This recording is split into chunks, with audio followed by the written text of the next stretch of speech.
everyone, welcome back to the Earthdawn Survival Guide. You should be back. You should have been listening all along. There are no excuses for this being your first episode at all.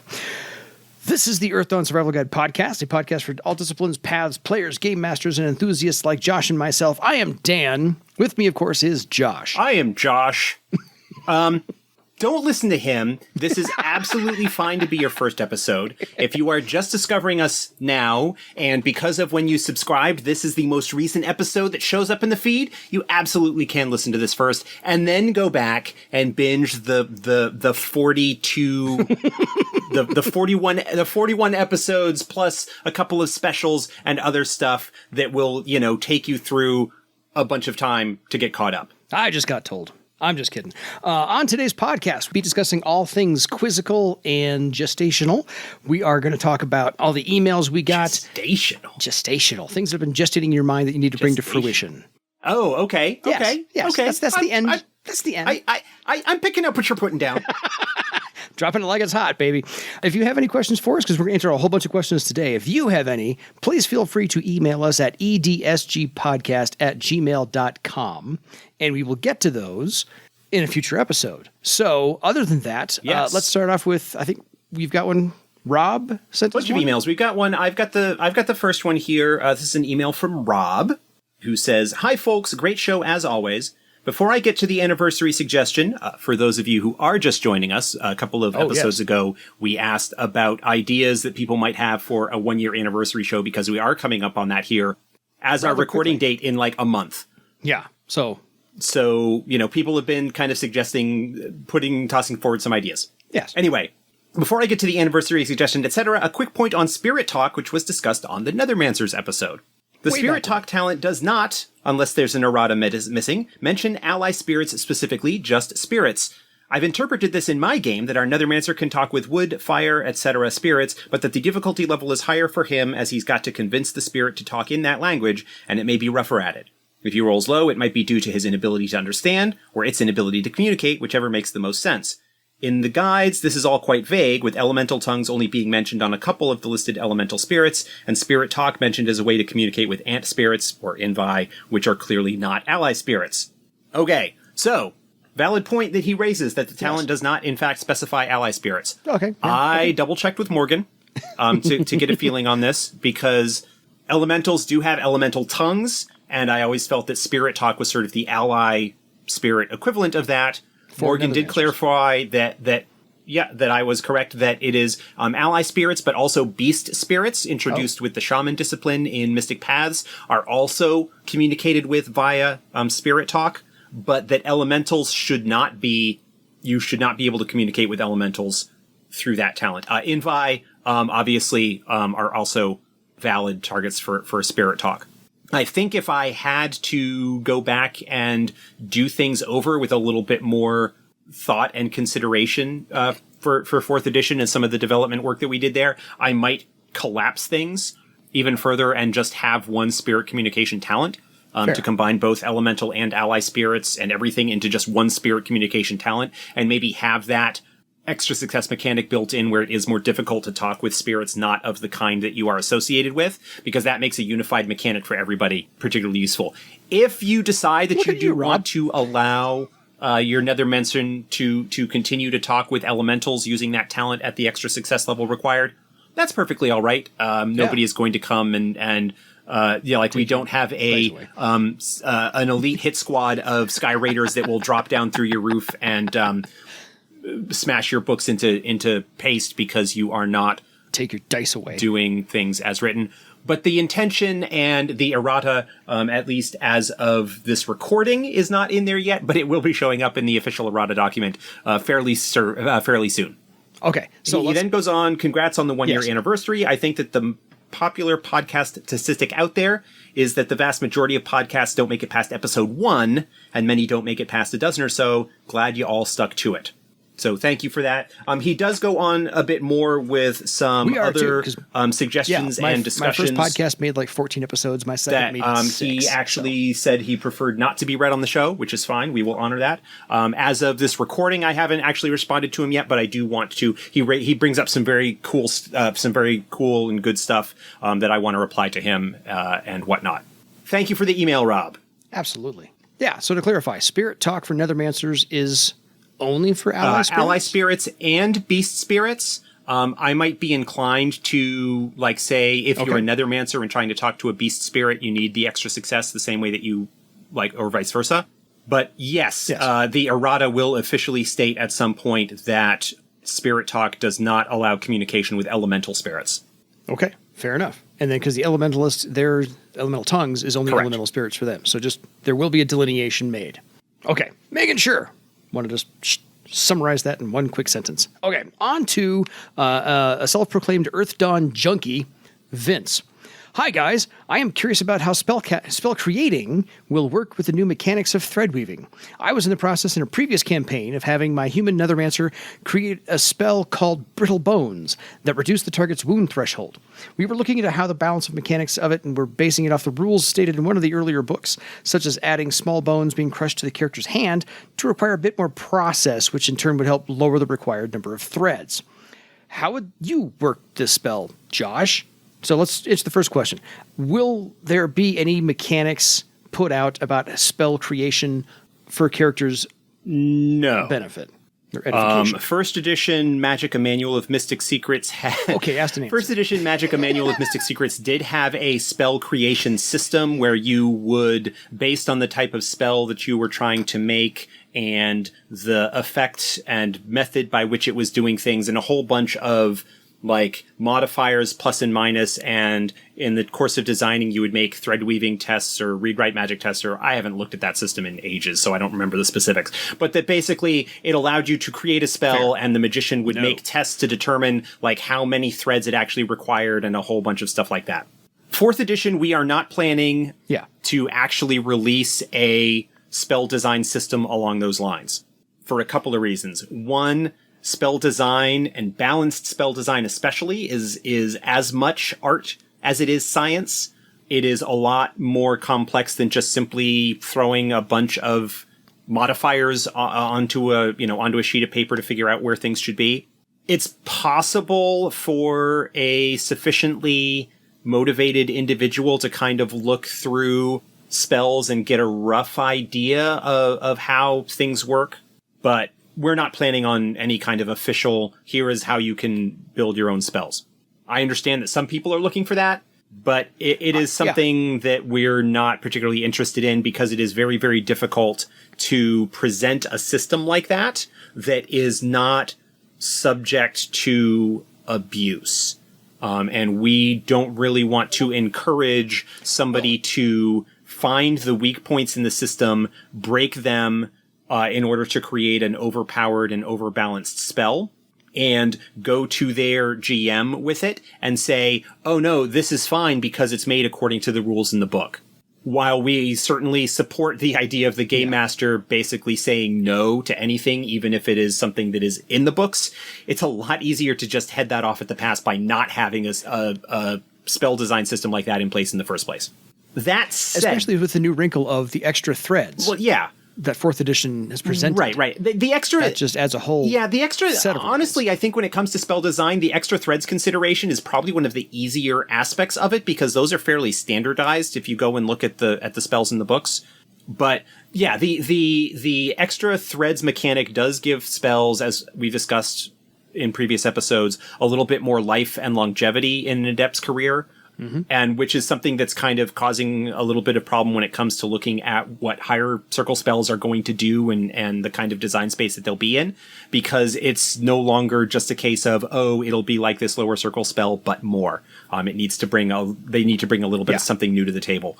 Anyway, to kind of address the other part of his question where he's like, if you have a requirement in order to cast the spell, like needing to do a lot of little bone manipulations or something like that, that more involved bit, if you are creating a spell or physical component. Yeah, that could be something that could justify why a spell would have more threads, because the description, the process of how a spell is cast that is presented in the books is usually tied to how complex the spell is in the first place and how much time you need to spend sort of preparing it and casting it. the way that I see it, a spell that would require you to do a lot of little fiddly bits and manipulation might require more threads. And maybe because it requires more threads, it might end up being a little bit lower circle than it might otherwise be if you didn't have as many threads for it, right? That again, more art than science, but the idea being that a spell effect should be roughly equivalent to, other spells in the same circle. Also understanding that a circle 5 to 8 spell, right? A journeyman tier spell the magician is going to have access to an enhanced matrix. And so that, extra thread that is potentially woven beforehand will factor into the balance of things. And there's a whole bunch of considerations that you need to look at. So I would not look at like, oh, well, he needs to do all this little fiddly stuff. Therefore, I need to have fewer threads because there is this complex requirement. So I can get away with fewer threads. I see that the complex description is a function of the fact that it needs a lot of threads to be woven. Fair.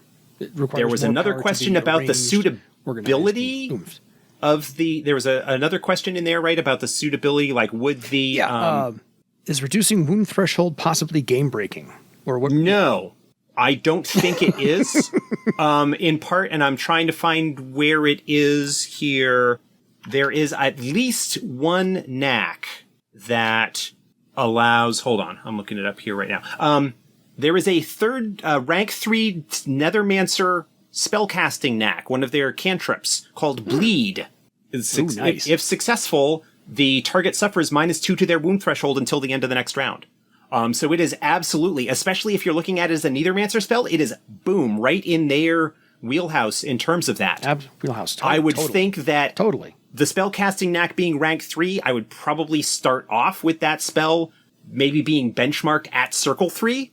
Just to kind of draw that parallel there, and then, play around a little bit with it there, understanding that as opposed to the cantrip knacks, those spellcasting knacks that you can do, where they're only limited to a single success, you don't get enhanced results on really high rolls. When you're dealing with a spell, you do need to factor that into account, and that could be something to look at. I would say probably rather than going with the -2, I would say that maybe you'd be looking at a base -1 wound threshold per spellcasting success. Oh, there you go. I could see that. Yeah. That again, this is right off the top of my head. This is just kind of thinking, it's certainly a valid effect to look at for a Nethermancer. You'd probably looking at it being a like higher novice tier or low journeyman tier, and then you start tweaking with like range and effect, and there's a whole bunch of variables in there to kind of go with a balance. But basing it off of the Bleed knack as a start is I think a good place to look. No, fair enough. So thank you, Vince. Bleed knack, page 106. Yeah, page 106 of the Earthdawn 4th edition companion, if you are looking for where it is. Cool. So Vince says he loves the game, appreciates us both shedding more light on the game in all aspects. Thank you, Vince. Hope to hear from you again soon. On to Stephen. Firstly, thanks for the podcast. Keep them coming. We will. We got a lot of content to go over. Not running out of time soon. Yeah. Technical difficulties notwithstanding from last episode. Now the obligatory flattery is out of the way, he can get on to ask his question. Can an illusionist cast spells on party members without their awareness that they are the focus of an illusion? To explain, he's conceptualizing an illusionist character who prefers not to advertise too widely that he's an illusionist, basically not giving that truth away for free. Can he buff allies with a monstrous mantle without their knowledge? The illusion apparent to foes, but not the ally. So the range on monstrous mantle, just for example, is touch. So my feeling, you can walk up, put your hand on their shoulder, and say, "Go get him, man." Yeah, my feeling on that is, and having an illusionist whose approach is, I don't want people to know I'm an illusionist, is perfectly valid. I think that is a good way. It is a great way to approach things if you want to go that route. It's a nice little nuance for role playing. I want to distinguish, however, between the target of the spell knowing that they're the target of an illusion and knowing that they're the target of a spell. I think that I would have no problem with the party member who is the target of, say, Monstrous Mantle, not being aware that it is in fact an illusion and just think that they are being buffed. I wouldn't handle it mechanically any different. I wouldn't have the if the party member rolls really well, to potentially sense it's an illusion, it would, like, I wouldn't allow the illusion to be disrupted in that circumstance. I would not, however, be in favor of them not being aware that they are the target of a spell at all. I think the process of casting the spell, I think the way that the metaphysics kind of works in the background, they would be aware that they are being the target of something. And since even if they know that their companion is an illusionist, like if they may have figured that out at some point, illusionists still cast real spells. So there's nothing that says that the illusionist needs to tell them that it's an illusion. There's nothing that requires the target to be aware or cognizant of that. But yeah, that's the distinction that I would make. They are perfectly capable. They are perfectly aware that they are the target of a spell. They just don't have to know that it's an illusion spell that's doing it.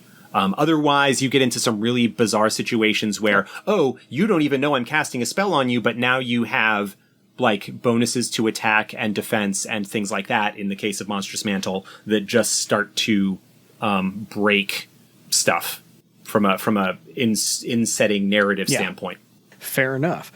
Stephen, keep them coming. We like the questions, man. Honestly do. So let's move on. We actually got a character email, and it's not Kagorsi. So Kagorsi, you have company now. Sedgwick decided to write us as well, and he has a question for, I believe, just the both of us here. Dear Dan and Josh, I'm a Windling Skyreader, and I'm having a blast being a maniacal, aggressive pixie that sets himself on fire, kicks ass, takes names, and drinks trolls under the table. One of my fellow party members, a dwarf weaponsmith, has asked to apprentice to me, and I am trying to percolate my thoughts on the matter. Obviously, there are significant upsides to me personally, as it will increase his combat effectiveness in a variety of ways, bring us one step closer to having a fully fleshed out airship crew, and reverse which one of us is constantly in debt to the other. Yet, he is methodical and purposeful in the way he practices his discipline, not audacious or reckless, and also he can't fly without an airship, a serious strike against him. What thoughts can you give me on how to proceed with evaluating his suitability for the Skyraider, and are you by any chance having an episode on this discipline soon? Love and kisses, Sedgwick Sandalwood, Scourge of the Seven Skies and greatest pirate this side of the Glenwood Deep. Well, we'll answer that. P.S. Thanks for all the insightful discussion, especially the recent discussion on interaction tests. If you haven't picked a date for the Skyraider broadcast yet, may I humbly suggest September 19th.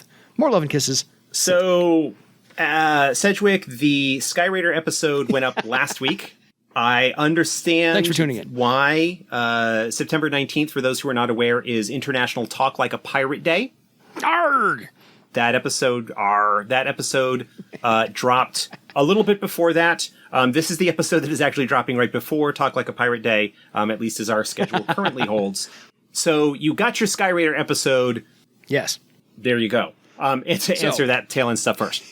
To get back to the original question with regards to testing or feeling out the suitability of your weaponsmith companion to be a Skyraider.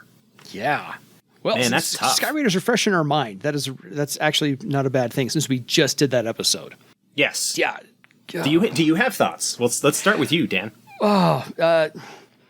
Since this is our second run through this, because we did email this last time and the whole file got wiped out, I am merely just going to lay the groundwork for you because you have a better explanation than I do in the first place, which is the mentality of each discipline is incredibly different, and where those mash up is kind of the hard part. So, as you already pointed out, he's methodical and purposeful. Skyraiders can have method and purpose to their stuff, but they are just usually more aggressive. So, Josh has a better explanation. Smash first, maybe ask questions of the corpses. Maybe. There are generally two approaches when it comes to multi-discipline characters. Adepts who might choose to follow a second discipline. Option number one is to be following two disciplines that are kind of temperamentally aligned, or have a lot of kind of philosophical tenets in common, in order to kind of make that melding that and go with kind of tend to go with a more unified philosophy that allows them to sort of pursue both paths simultaneously. Common approaches with this would be like a troubadour swordmaster, because there's a lot of that performance and social aspect that is strong in both of those disciplines. The swordmaster can kind of enhance the combat capability of the troubadour. The troubadour can kind of allow the swordmaster to get a little bit more performance and social pizzazz into his fighting. Yeah. That's just one example. Or a scout thief, Weaponsmith and Skyraider in that approach have a lot less in common. That the way that they approach things, the weaponsmith, as mentioned, tends to be more methodical and planning and patient, and that is not the hallmark of your typical Skyraider. Especially, it sounds like our friend who sent in this email here, tends to sounds to be a bit more ferocious. Yeah, Sedgwick sounds like a bit more impatient and ferocious and aggressive, which is great. So love it. That can be very difficult. The other approach, and this is one that's kind of talked about in the initial How to Be an Adept essay in the Old Adept's Way. This is not one that's associated with any of the particular disciplines, but the one that's at the beginning, kind of talking about the nature of being adept itself, talks about how, because the author of that essay does follow multiple disciplines, and talks about how he approaches it as, depending on which magic he is using, needs to take on the philosophy and mindset and approach of the discipline that he is following for that. And that is something that does allow potentially for a bit more of a diverse philosophical approach between the disciplines, which is to say that when he is using weaponsmith talents, he would approach things as a weaponsmith, and when he is being a Skyraider, he would approach things as Skyraider talents, he would approach things as a Skyraider, and like his approach and philosophy and whatnot would depend on which path he is pursuing. The trouble that you run into with that one is that there are some talents in common, like melee weapons. Yep. He learned melee weapons as a weaponsmith, like he has that as one of his discipline talents at First Circle as a weaponsmith, so he already presumably has it several ranks higher. If he is going to be fighting in combat as a Skyraider, right, and be using Fireblood and Great Leap and some of those talents that we talked about last week that are kind of the hallmarks of the aggressive style of a Skyraider, is his weaponsmith approach to wielding a blade going to affect or cause talent crisis issues with his Skyraider discipline? Like, that's the sort of thing that kind of needs to be figured out if that's going to be the case. It's possible that... Yeah. That the weaponsmith in question just might not be suited to be a Skyraider. That is a possibility. Temperamentally, philosophically, it might be something that he is not capable of doing, which, would be a shame in some respects, but is perfectly fine. And that's not just because he's a dwarf. We think dwarf Skyraiders would be awesome. Oh yeah, dwarf Skyraiders can be great. That's fine. There's an entire, like, one of the Highland troll moots in Crystal Raiders has a whole family, has a family or multiple families in it that are dwarves. It's kind of dwarves and trolls makes up the clan. I think one of the things that you would need to do when you are judging the suitability of your companion to potentially be trained and initiated as a Skyraider is to challenge them to approach things or behave in ways that are in line with your philosophy and the teachings and the lessons that you would impart him as a novice, an apprentice Skyraider. Yeah. That he would need to be a little bit more impulsive, a little bit more aggressive, a little bit less meticulous, and so forth. Yeah, that's the sort of thing to step back here to the out of character portion. That is something that would need to be negotiated and discussed, I think, at a table level between you and the player of the weaponsmith and the game master to figure out, okay, this is something that we want to pursue. What kind of role-playing things are we going to get into it? Is there something that we can work out and maybe discuss to figure out beforehand how this is going to be, proceeded? It sounds to me like the question is sort of like based in the role-playing and setting concerns about that, as opposed to just, he wants to be a Skyraider now, so we're going to teach him Skyraiding and not be so much in the philosophy and role-playing aspects of following the discipline. It's possible. I think it potentially makes for a very interesting subplot and story in the ongoing tale of the campaign. It sounds like it's not something that should be easy, but nope. I think it makes for a wonderful characterization. Yeah. Let us know how it goes. Love to hear more. So, yeah, Sedgwick, please keep us abreast of that situation and let us know how your dwarf weaponsmith is coming along. Because that sounds like fun. On to Ken. And Ken had an interesting question for us as well. It's about a knack. Ken, incidentally, Ken is one of the players in the Legends of Earthdawn actual play game.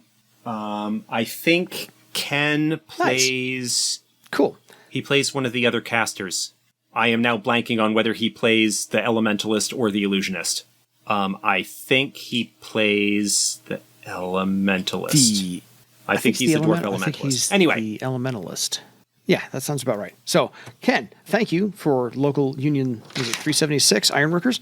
So, here's a question about using a knack of shield drive. If I use shield drive, does that use my one instance for shield bash that I get for a round? Or can I do both shield drive and shield bash? So, it is listed as a simple action. Yes. And shield bash is a simple action, and I think shield drive is also listed as a simple action. Shield drive is on page 103 of the companion, but what I would call attention to is to the general rules of preamble. The preamble before you get into the actual knacks themselves.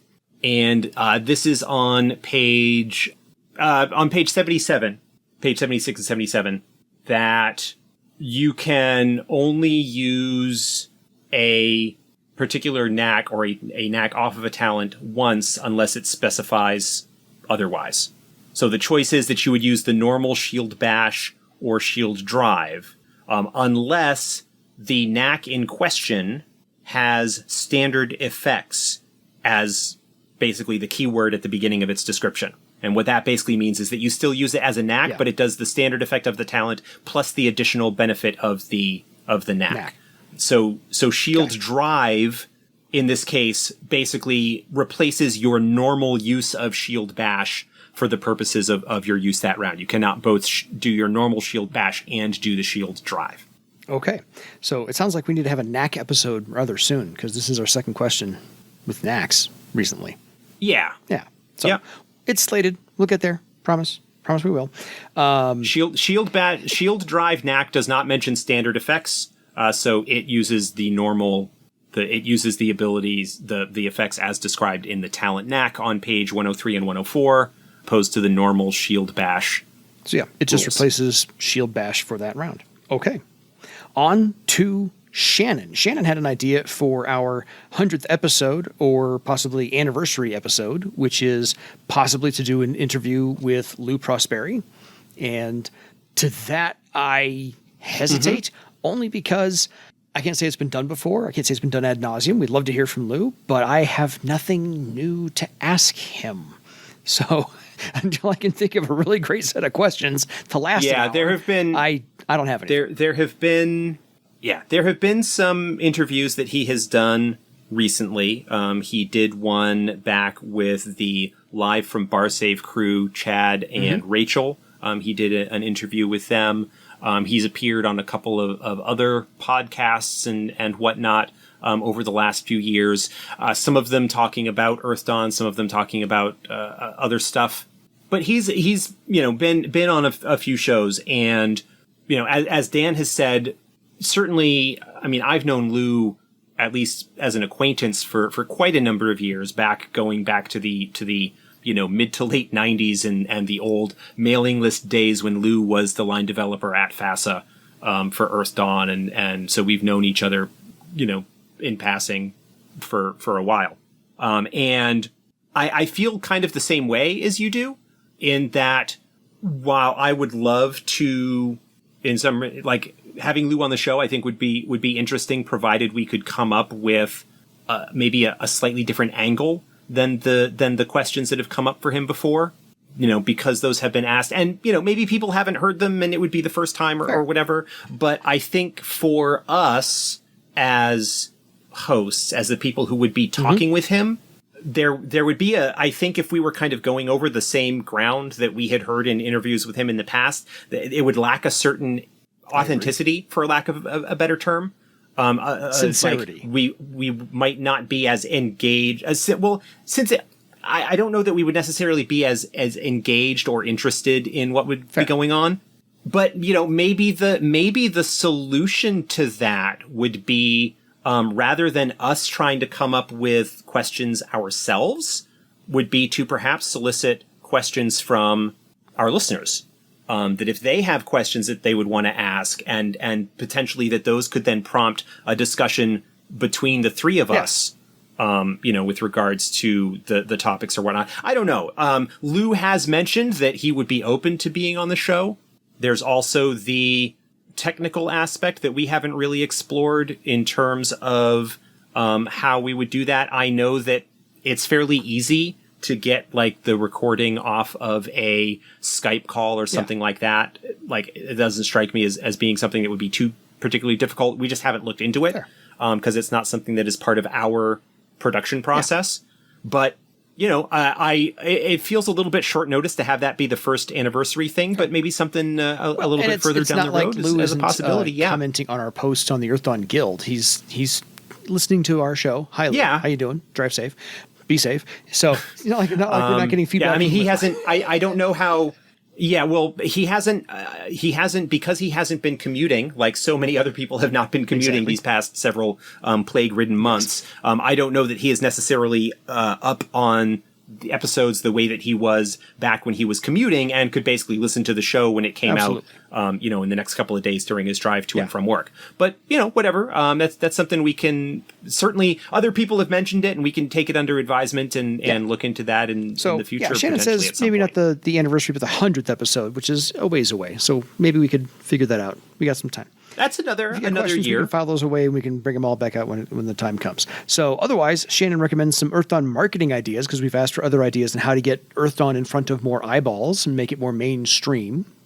Gaming stores and so forth. Maybe find someone willing to run and showcase their game on YouTube or stream it to draw some eyeballs. Maybe partner up with one of the VTTs out there, kind of like the Roll20 Presents shows Adam Coble used to do. So those are some ideas. Thoughts? Yeah, that is one of the most common suggestions. It is also something that has been in the back of my mind. I have mused, I think even publicly once or twice, that getting attention or getting featured on one of the larger streaming or podcast shows out there would be pretty cool. That's a matter of figuring out who to approach and how to handle that from a sponsorship kind of aspect, because if we're going to be asking somebody else to kind of do that, even on a short series or limited basis, I would want there to be some kind of compensation on their part for doing that marketing work for us. I would also be very interested in seeing that be a show that tries to reflect the diversity that we aim for in seeing women and indigenous / black / people of color on the cast, that sort of thing. And I don't have a lot of time to do a lot of research and follow that myself. So it would be something that would need to be dedicated to. I know that there are actual play shows like Legends of Earthdawn, and some shows that have been on YouTube and whatnot. And much like Rob's email back at the beginning of the episode, a lot of shows don't make it past, the first dozen episodes. There was was it last summer? I don't know. Time is weird these days, but there was a streaming show that was on Twitch and had the episodes on YouTube. I know that there are other actual plays and stuff that have been showing up. I would also probably want to see something that, if it's going to be like a sponsored production like that, to see production values. Yeah, because, there used to be all kinds of gaming magazines, Dragon, Shutty, and whatnot, White Wolf magazine, and I don't recall if any of them are still out there anymore, because I haven't seen any at a game store in quite a while, so... Yeah, you've mentioned this before in the past. The only one that I know of offhand that is kind of still going around is Knights of the Dinner Table. Which is sort of half comic book, half gaming magazine. That one is apparently still going on.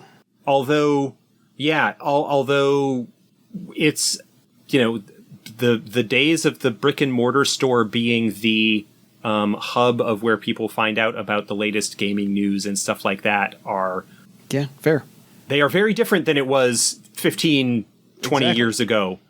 Back in the heydays of that sort of thing. KODT has 36,000 subscribers. They still mail them out every month, so that people just can get them direct to their mailbox. So that is something. Another couple of things that other people have mentioned is looking into possibly doing a bit with like Humble Bundle, which are they're a sort of semi-charity thing online that will have like special deals where they do with them with RPGs occasionally, where you can get like pledge a certain amount and get certain books.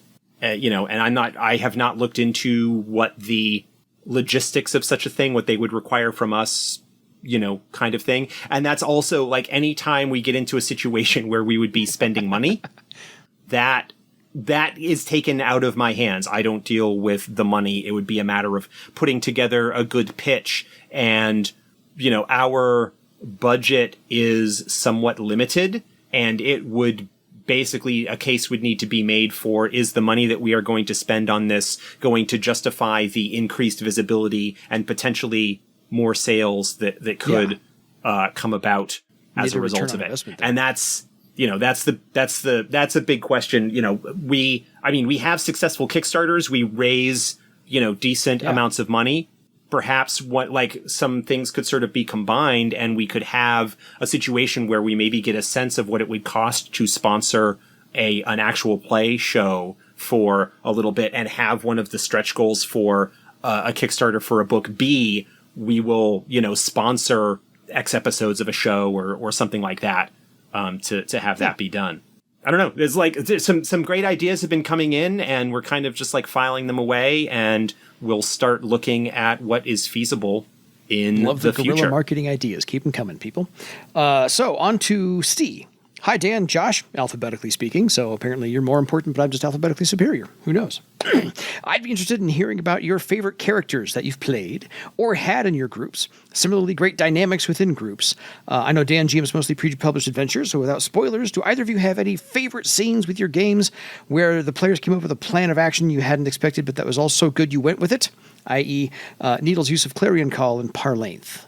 I think 40 minutes into this episode, we might have to shelve a lot of the discussion about our favorite characters, because we could probably go on for hours. Yeah, my favorite. I mean, my favorite moment. I really, really love the Riders on the Storm. My first really successful long-term Earthdawn game. That's the one that has Tomas and Ulm and Solar and Rensel, characters that are now immortalized and remembered in their own way. In the examples given in the player's guide and the game master's guide, Mika, the sword master. That group is near and dear to my heart. That was a game that ran for, 2 or 3 years, and was very, very successful. My favorite moment from that game probably came about as a result of something that I came up with when I first conceived that game. I decided to try playing around with a merit and flaw system. Not really tied into Earthdawn at all, but just having a list of things that people could choose, merits and flaws to maybe enhance role playing or provide little bits of bonuses. And Doug, the player of Mika, the dwarf swordmaster, decided to take as a flaw a delusion of the belief that he was in fact human and not a dwarf, basically playing off of Captain Carrot from the Discworld novels, who was a human that was raised by dwarves in Discworld, and so has a very kind of dwarf outlook on the world. But he's not, Carrot is not really deluded that he is a dwarf. He just has he's culturally speaking, he is a dwarf, though he is, 6'2", human, whatever. But Mika was always sort of presented as he is physically, numerically speaking within the game, he is a dwarf, but he believed that he was a human. And Doug was a great player in the sense that he was always willing to, give the GM some rope to hang his characters with. And what I ended up doing was coming up with a backstory for his character where the reason that he thought he was a human was because he actually was. And that Mika was the result of an experiment by a Nethermancer into immortality, essentially. The idea being that the body was a magically created, the result of a powerful Nethermantic ritual that was basically creating a clone body. And then the spirit of the Nethermancer who was doing these experiments, the idea being that he would create a younger clone of his body and have his spirit bonded into the new body, and therefore to continue living. And so Mika physically resembled this Nethermancer because the ritual that created his body basically created the body that looked like the Nethermancer. And the ritual, but the ritual that they performed to bond the spirit was bonding a human spirit, but something went wrong and kind of caused some problems. And so the spirit, like, basically didn't really have any kind of memories of his past or anything like that, but except for the belief that he was, in fact, human. When this detail kind of first finally came up in the campaign, as a result of them seeing another person who looked identical to him showing up and being hunted by assassins because the Nethermancer wanted to get rid of the failed experiments. Tomas, the wizard in the group, like, looked and made a reasonably high astral sight roll and kind of noticed some things about his pattern that was a little bit weird and decided, I'll cast Dispel Magic on him. And cast Dispel Magic, and then rolled the effect test and got, like, a, like, 25, Stupendous like some ridiculously number, high number. Like some, like for first edition Dispel Magic result was very, very high. Like high enough that it inconceivably could have dispelled a Circle 15 spell. Like that kind of higher result. The idea being that, at least as I had originally conceived it, would have killed him. Like Dispel Magic cast on him in this sense would have just killed him outright. I mean, I rolled with it. I didn't kill him. But, like, I went, oh, well, okay, give me a moment to, like, think on this. And I took, you know, and I mean, like, I worked it out. But that was, like, one of my favorite moments, in large part, not so much because of the conception of what the player did and I rolled with it, but more that the player did something that had a roll, that the result of the dice was so far out of, like, my expectation of what was likely to happen that I had to improvise madly on the spot, come up with a reason why he wouldn't, and then, like, present information that maybe hinted at what was going on without, like, immediately, you know. So no, that was a great moment. I love that. Since Steve asked the question, and I do mostly run, I've been running this game for about 20 years or so, and finally get convinced my players to come play Earthdawn. I've only been playing a little bit off and on here and there. So my favorite characters, I've got 3, but most of these were before 4th edition ever came out. So we were using the Earthdawn companion rules from the 1st edition to actually make some disciplines of our own. Because we cobbled some from the Earthdawn Journal and remade those because they weren't quite what we were looking for. But we made a combat mage and we made a mystic warrior, and I've got one of each of those. My combat mage is an Obsidian, love him to death. Fantastic character named Zadornin Bitor, which means Saturn conquers. And yes, I'm aware of the irony of naming a rock man after a gas giant planet. That was the fun part. Anyway, my combat mage, my mystic warrior is a Tiskrang named Bomani Nu, and that is I think it's Egyptian for the god of nothing, because he can't use armor or weapons. So I just like naming my characters things that mean things.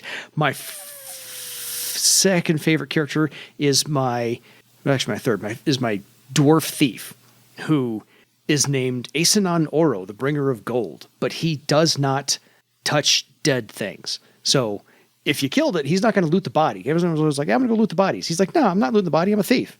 That's not stealing. They're already dead. They can't defend themselves. They don't know that I'm stealing from them. It's not really theft at that point. So he just doesn't touch dead things, which is, I find a nice little character moment to have. But no, mostly my players have, over the course of the last 20 years or so, created some fantastic characters. 6 of them make up the majority of this group called the Ignilators. My late brother named the group because they tend to ignite and annihilate bars. They just have this tendency to be pyromaniacs. Things burn down to the ground, and so they're called the Ignilators. They are getting some renown throughout Bar Save. There's 6 main characters: Roax, the Mystic Warrior, the Orc Mystic Warrior, Warwick, the Orc diminutive orc combat mage, pyromaniac, Kyrok, the human troubadour, Zotina, the orc horror stalker, Jade, the obsidian warrior, and my late brother played Tolemon, the troll weaponsmith. So I had a whole bunch of really big characters running around. So anyway, we have lots of fun stories I won't get into now. Not that we're running short on time, but anyway, I just need to give my group a shout out. Love playing with those guys, and we'll get back to those adventures here pretty soon. So thank you, Steve. Yeah, we will absolutely be getting there pretty quick. And so our last email of the night is actually going to lead into our final topic of conversation. Shannon, I think, wrote in the second one. Thanks for taking my email a couple of weeks ago. I know you guys have a ton of topics you want to discuss, but I think a show devoted to discussing how to stand an Earthdawn game up from scratch for players and GMs new to the game would be immensely helpful. The Earthdawn lore and systems are dense and can be daunting to look at, let alone tackle. So, Shannon, the rest of this conversation is in response to that. So I think we can cover 10, 15 minutes on exactly how to create adventures from scratch. I have a very limited mindset on how to do so because I don't really do it for Earthdawn a whole lot, but I have some advice from another game I did it a lot for. So Josh, since you have written adventures for conventions, let's start there because those are like quick down and dirty, don't have a lot of time. Yeah, the first thing, before even getting to particular adventures, I think the thing that I would stress for game masters coming new to it, having groups, having players that are new to Earthdawn, is to not worry so much about getting all of the lore and background and stuff down. I think that the basic information that you can get from the sort of introduction of the Earthdawn book that basically presents the overall sort of idea of, magic rises and falls. When the magic was high, the horrors come through, people hid away, kind of the horrors ruined the world for a few hundred years. It's now after that people are reclaiming the surface. Like that's a fairly basic concept and you can do so much with that without needing to get into all of the details of the history of Thrall and the interactions of that in terms of the wealth of detail that's available in the various source books. Maybe like go through the bar save primer that's at the back of the player's guide to get kind of a general idea of bar save if you're going to be running your game on that.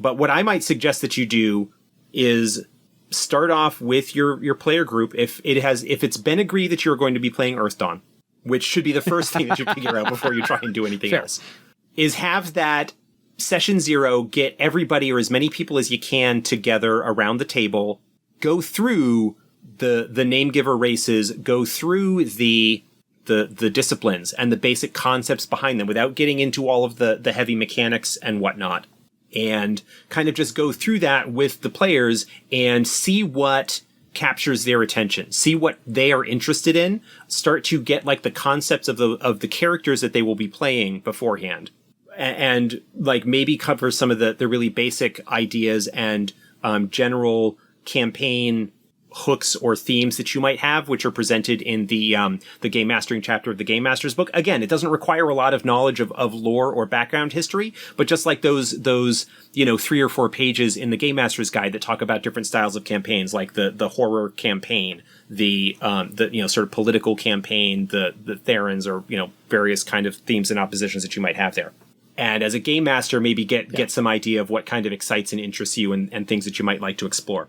And so during that initial kind of discussion where you find out what kind of characters they might want to play, and start to kind of build that background and the interactions and the relationships between those characters, and start small, like have the game initially be based out of either a still sealed kaer or a kaer that is only recently opened and doesn't necessarily have a lot of where the characters there don't have necessarily a lot of information about the surrounding world beyond what might have carried down in the oral traditions of their location, have some kind of fairly easily pursuable and obtainable goal that they can do on those kind of early missions, whether it's to just maybe do a little bit of exploration or to secure the site where their village is going to be rebuilt, or something like that.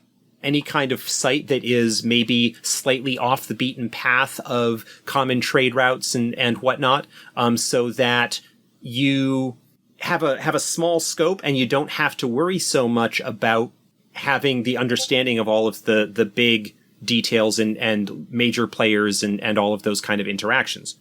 And then maybe based on what is of interest to the player characters and to the game master, focus your research into the lore and whatnot to those things that interest you and might be featured in those early storylines and adventures, and then just kind of go from there.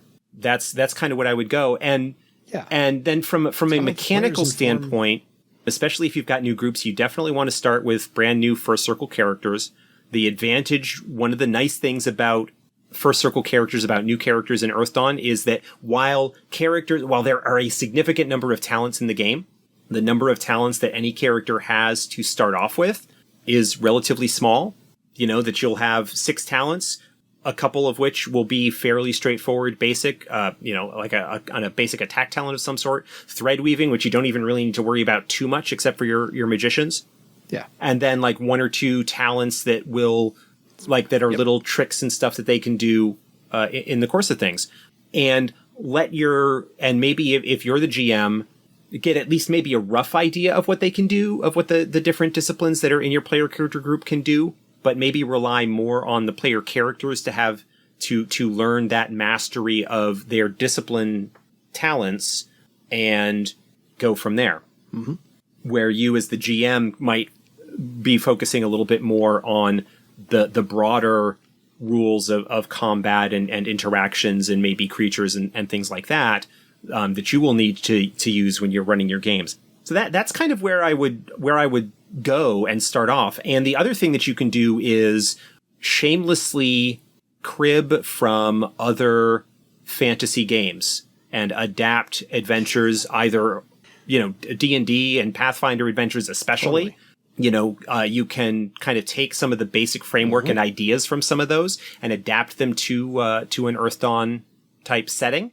You'll need to kind of maybe, because those operate on some different like paradigms when it comes to setting and whatnot, you'll need to maybe recast or reapproach some things a little bit differently. Obviously, it's not uncommon to see D&D and Pathfinder adventures feature like evil humanoids, goblins, orcs, or whatever as opposition, and Earthdawn doesn't really function in that space very well, in that sense. But there's still plenty of inspiration and whatnot that you can take from other games, fantasy games, and so forth, and kind of go from there. Legends and history and myth are kind of a big theme in Earthdawn, and maybe you can take some classic story templates or fairy tales or things like that and adapt and use bits of those as some inspiration for your initial kind of game setting. I know some early notes that I had in one of my very early campaigns that I never dealt with the idea of twin kaers, that there were 2 kaers for villages that were nearby, Kaer Castor and Kaer Pollux, for anybody, like blatant mythological reference there. And that the idea was that all of the players were from the newly opened Kaer Castor, and their first task was to go and locate Kaer Pollux and make contact with them, either to let them know that the scourge had ended or whatever, and kind of going from there. It never got further than sort of the initial conception stage, but you are perfectly free to take that idea and run with it as you see fit. But those are places that you can look at for ideas and inspiration and whatnot, and just go from there. I feel like I'm now kind of starting to circle around the drain and repeating stuff. No, it's okay. One of the other ideas I've got is, crib from movies like the Seven Samurai or the Magnificent Seven. You just hire these people who are good at what they do to defend a town. Done. That's it. They get combat experience, a little bit of story experience, they get to interact with some NPCs. Easy way to start off everybody. Keep it simple, keep it low. But I ran a game called The World of Cinnabar. I'm unabashedly unashamed of this game. And since they never had published adventures, it was a 1-book system when I got it, I had to create all the adventures by myself. But the game mastering section actually had this random set of tables, because most everything in Cinnabar was a world of tables on its own. Then you basically just had to roll, in this case, a D8. I'm going to give you 6 ideas because 2 of them don't really fit into Earthdawn a whole lot. So you could either go on a treasure hunt, you could go on a rescue, roll where, and you can go babysitting, so you can see who needs to be babysat because they're needing to be defended, like the Magnificent Seven. You can go defend a small party, or you can defend a small town. Information gathering or spying, you can send people out to go get information, or you can go have them explore. That's just a beginning of ideas. And then you got to figure out where you want it, when you want it. If you have the timeline down, we've discussed the timeline for Earthdawn a number of episodes ago, figured all that up to current. But if you know the Bloodwood pretty well, or you know Trevar pretty well, or you know Throb or Bartertown pretty well, or Parlength, pick a setting. That's all you got to do. Just keep them there. Don't let them explore a whole lot far out, but just kind of get their feet wet into a little bit of the legend, a little bit of the lore, maybe drop an item in here, drop a hint about something over there, or something they can use their skills for. Just let them, explore all the things on their character sheet. As I have had to remind my characters a number of times, read your character sheet. You have all these skills, put some of them to use. And if somebody takes something weird like, dwarven military organizations, great, work that in somehow. I played in another game. My friend ran Serenity, and everyone had to take drawbacks and edges. And he would make notes on what your drawbacks were. My character had flashbacks, and I was an alcoholic, and so forth. And so he made all these notes, and he would eventually just work them into the campaign a little bit here and there, and reminding people, this is the drawback you chose. So one of the other things that I've done is, yes, I've run the pre-published adventures, but I approached a group of mine, 4 players only, and we had a very short time to play. And so what I said was, here's the adventure I'm going to run. And I put it aside and says, now you're all walking into the town at different areas. You're coming in by water, you're coming in by air, you're coming in by land, whatever. And I just had them role play their character. That was it. And it was just the main character introduction episode where they get to wander around town, buy things, shop for things, try and get a hotel, try and get a tavern room, or go to the bar, try and get hired, or meet people. And they would interact with all the other NPCs I could create. And eventually, organically, they happened to run into one another. And by the time all 4 of them met, great. Now I can kind of drop in the plot hook for the adventure I was going to run. So that lets everybody meet in one place, explore who their character is, what they will or not react to as far as other NPCs goading them or taunting them or trying to swindle them, steal from them, things like that. And that lets the players explore their character first, and so they get a really solid idea of them before they actually run into an actual adventure of any kind.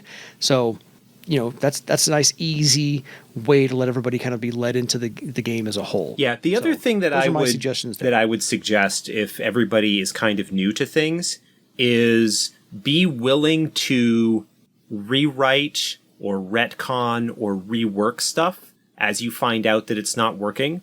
Especially for new players, they might take a character that they build the character and they find that there was a choice maybe that they made for their optional talent at First Circle or something like that, and find out that it's either not coming into play very often or it's not working the way that they wanted it to.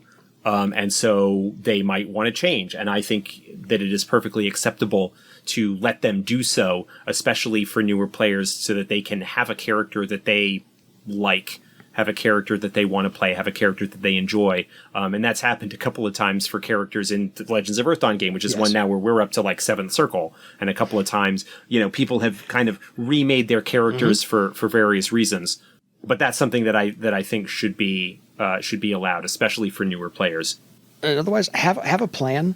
Just a little bit of, if you're the game master, have a little bit of a plan. As in, I want them to go here, do this, and defeat, A, B, and C bad guys, and then it's done. It doesn't have to be the Lord of the Rings at first. Yeah. Your early adventures, especially when you are new to the game and just getting a handle on the system and the setting and various other pieces of it, you don't need to go super complex.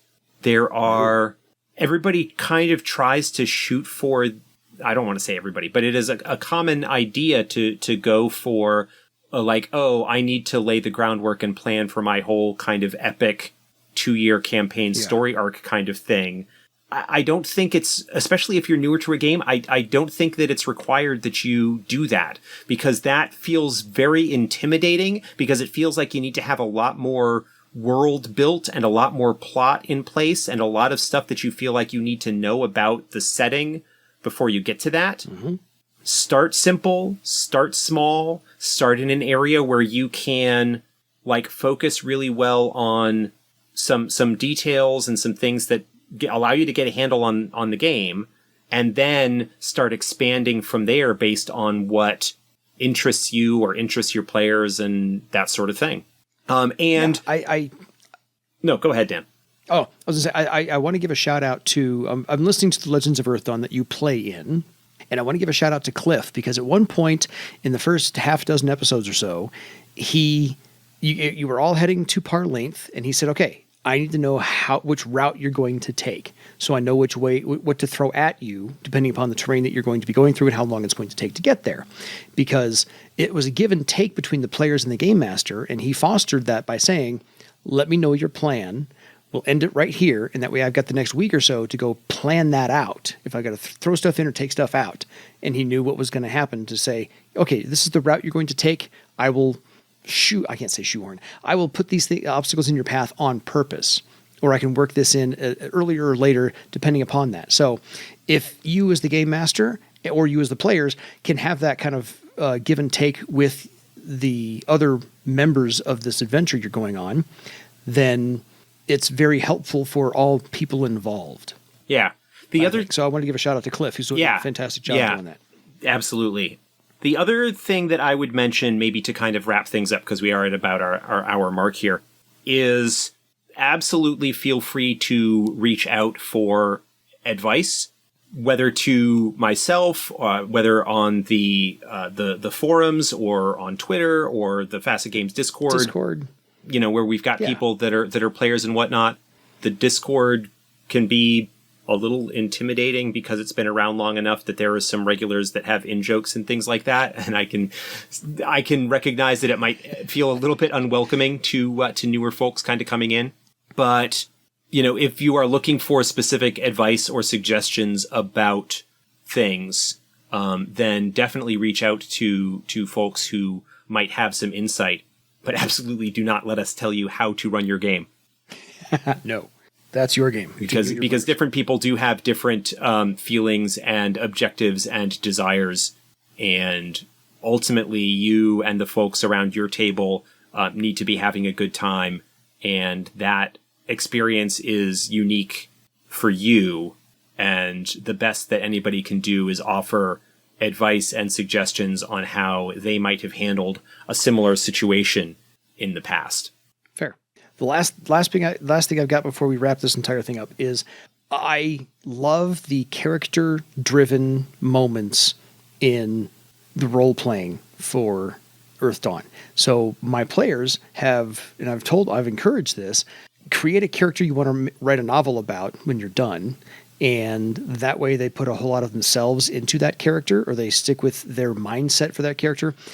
And some of the weirdest moments we've had have come from the character saying, no, I so would not go along with this, until someone else challenged them. And just that whole Gahad got risen up in a couple of instances. And so, they both challenged each other to go on this adventure that otherwise they would not normally have gone on. But if you let the players' characters shine through, everybody will have a whole lot of fun. And don't just make it combat. Hey, score, points, go. You get burned out on that pretty quickly. So if you allow the players to keep their characters involved and have their characters get some input, I find it a whole lot more fun. So that's all. That's great. Anyway, thank you, Shannon, for the lovely email impetus for the discussion that we just had for the last 25 minutes or so. Absolutely appreciate everybody emailing in. Mostly an Email-a-Palooza episode, I guess. Basically. But, if you have questions, comments, advice for Shannon or anybody else that you want to share with the community, feel free to send those to us, edsgpodcast@gmail.com.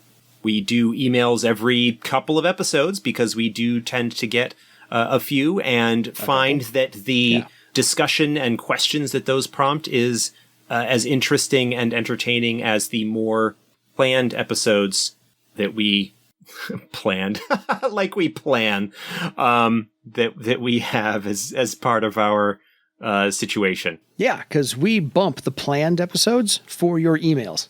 So please keep those coming. It certainly helps us know that there are people out there listening and enjoying what we're doing and giving us that impetus and drive to continue doing this, hopefully for another at least another 40-odd episodes. Absolutely. So until then, folks, it is time for you to go make your own legend, and we'd love to hear about it when you do. Good night.